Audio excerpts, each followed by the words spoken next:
السلام عليكم ورحمة الله وبركاته. عن أبي موسى الأشعري رضي الله عنه قال: كان رسول الله صلى الله عليه وسلم إذا خاف قوما قال: اللهم إنا نجعلك في نحورهم ونعوذ بك من شرورهم. رسولك عليه الصلاة والسلام أيا وحا أبو موسى الأشعري كورنا يا رسولك وحوها صلى الله عليه وسلم هدو قولا كبقو أما أو درامو خلو إني مركا وحلد مع سينا ما شرعي وحلا متكا وحوليه جري رسول الله صلى الله عليه وسلم: اللهم إنا نجعلك في نحورهم ونعوذ بك من شرورهم. ومعناه ذو يهي إله وحان معناها كاملا قرايا قراداسي waxay ku fakarayaan oo ay dabarayaan oo xeeladooda ah laabtooda ku jira gudahooda ku jira iyo waxay jawaarixooda ka soo fuli karaayaba ilaahu intaan ka magan galaya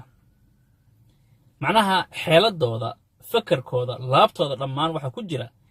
iyo shar walba ka imaan kartan ilaahu ka magan galaya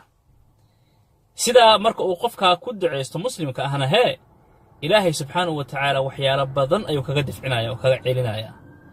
waxaana aragnay xaqiiqatan ilaahayna subhanahu wa ta'ala na tusay ayaanan oo aragnay macnaha marar badan oo khatar macnaha sugan oo aan isleenahay khatartan waa mid sugan oo lagu dhacayo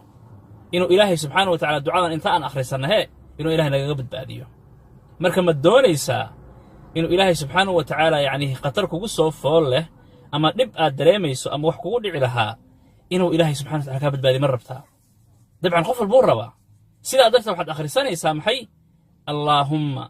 إنا نجعلك في نحورهم ونعوذ بك من شرورهم. أنكسو عليو: اللهم إنا نجعلك في نحورهم ونعوذ بك من شرورهم. دعاء اسكود يحفظ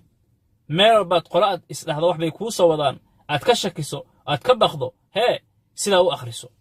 نتيجة أركيساي. الله أكبر. maxaa ka wanaagsan marka qofka muslimka uu ku xiran yahay Allah subhanahu wa ta'ala